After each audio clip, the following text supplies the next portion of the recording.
No one can prepare you for the love and the fear. Episode 5 begins with a series of flashbacks from Mubai's perspective, showing how Ko Jayam has always been by her side, looking after her ever since they met. In the present, however, Mubai remains silent when Ko Jayam tries to reach out, still remembering his sudden disappearance.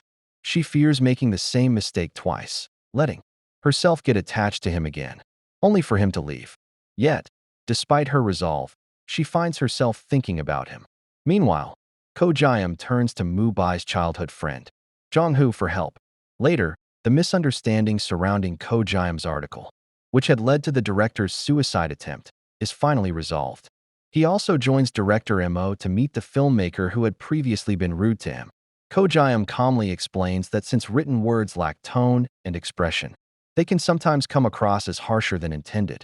Elsewhere, Mubai meets Ko Jun, Ko Jayam's younger brother, and it is revealed that she had helped him once before. As they discuss Ko Jayam, Jun shares how, despite his bubbly personality, Ko Jayam often keeps his troubles to himself.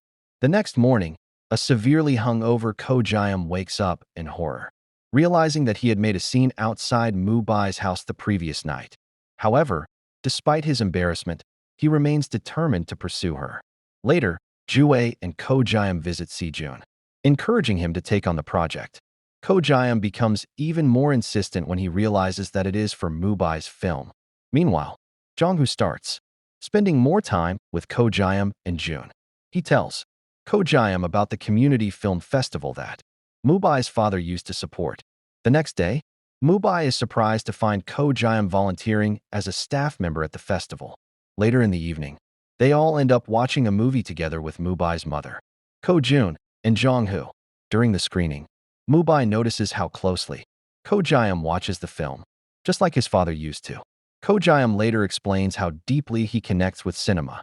Meanwhile, Sejun and Jue's relationship continues to spiral.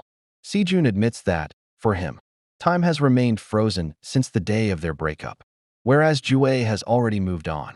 He asks her for time to process the changes. Back at the festival, Ko Jayam finally confronts Mubai, and she admits that she feels swayed by him. In response, he confesses his feelings once again and hugs her. The episode ends with an epilogue where Ko Jayam calls Mubai, after noticing she hasn't been around. When she finally answers, he realizes she has unlocked him. This episode primarily focuses on Ko Jayam, pouring all his energy into winning Mubai back. Their interactions are a joy to watch, and the pacing of their relationship's development feels just right, closely resembling the ebb and flow of real-life relationships. If you love this, please subscribe, like, and leave a comment on your best part of this movie.